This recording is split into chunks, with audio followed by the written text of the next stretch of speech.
What's going on today? What I'm going to be bringing you is essentially what I believe the easiest way to counter masochism. What I'm going to be showing you is a little bit of gameplay from 5.2.4, I believe, in Line in the Sand. And the main problem that I myself have found with this level, and that many others have, is that the masochism node completely wrecks you. You can't parry, you can sort of put on bleeds, but anything like a critical bleed by domino, there's a very high chance it's going to get negated if you don't do your timings right. So I've actually discovered that there's two hard counters to this. The first, as you can see, Proxima Midnight. Proxima Midnight can negate this due to the fact that her ability allows her to negate any ability accuracy, any offensive ability accuracy on a block, which, as many people know, she can block projectiles, she can parry them, such as Iron Man, Domino, Yondu. That stops her from actually taking bleeds from Yondu as well. And here you can see, every time that I parry Yellow Jacket, I actually get the parry, I get the stun, and that's because it negates the masochism. And that's very handy to use in this fight. As you can see, I'm not the best Proxima Midnight player. I can play her decently, but the main point I'm trying to show is that she can completely negate masochism. Now in her special tree, as you can see at the very end, he did actually regen, because that wasn't part of her block, it wasn't part of the parry, but it was part of her SP tree. Now the second and the more favourable counter for masochism, I believe, is Omega Red. Now I haven't had much experience with this champion, and in fact I actually noticed this accidentally playing with a friend. Um, as I can remember, Omega Red gains a chance to prevent an enemy from shrugging off a debuff dependent on how many spores he has on the enemy. And as you can see here, once I get up to 10 spores, it's 100% negated. You can throw on whatever debuff you like, the enemy cannot shrug it off whatsoever. You can throw a degen, you can throw a stun.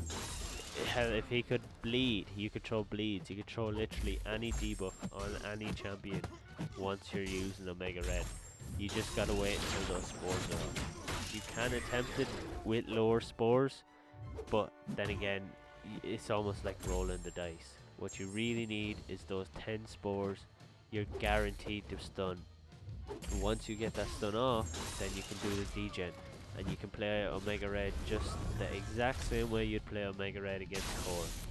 You just get those 10 spores up, you get the degen going, and that's pretty much it. There's no way about it. I believe he is almost definitely the character you want to be bringing into Line in the Sand. Possibly Proxima if you are a good Proxima Midnight player. But if you don't have the two, then obviously the other choices, like I mentioned, bleed champs are very good. Any champions that can do damage without causing debuffs, such as Sparky or Corvus, are also very good. But as you can see here, I'm just going in to test it again, so I'm going to go up against this Ant-Man, who also has masochism. Now the best thing about these champions, like I said, you can just completely negate the masochism. They won't heal, and you can just parry them all day long, turning it into just a normal fight.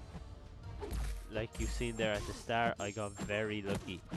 I somehow managed to actually get the stun, even though I only had 5 death spore charges, and I just tend to just tear into the champion from here on out. Now as you'll see in a minute, I fall back a little bit, because I want to actually test how many death spores I do need to get the parry. Obviously it's all up to chance, but I believe once you have 6, maybe 7 dead spores on, you're guaranteed to actually get the stun. And here you can see I'm falling back. It's a bit harder to do when I have the death field on, because those death spores just shoot up instantly up to 30. But as you can see here, I tried it on 4 death spores, masochism kicked in. So I keep fighting them, I let the timer go, then I keep hitting into them, I let them go up a little bit higher, and then I go for the parry again. I got it on 6. So that must mean 6 and above, it's better than a coin flip. Your chances are really improved, and it's once you get to 6 or higher, you can parry all day long, especially when you got that death field going. The best way I find to get the death field going is to stun heavy, and then at the first part of the heavy, the very same as you play Captain Beardo, at the first part of the heavy, you'll actually activate the degen, then hit the SP2, activate the death field. Otherwise, you know, you could be playing Suicide Masteries, which is also very good. I've noticed that one of the best actual enemies in this entire level to be using this against is Storm. Storm has calotropes, which will actually cause you to bleed when you dash back. Omega Red, due to his ability, he takes 90% less damage through bleed, which means you instantly get your death spot or your death field going as soon as you dash back, and you can just load up on death spores and completely wreck Storm. So if anybody feels like going for any of those Masochism nodes, if anybody tries to get to the collector if they're not there yet, I'd advise you to bring Omega Red or Proxima Midnight if you are so lucky to have them.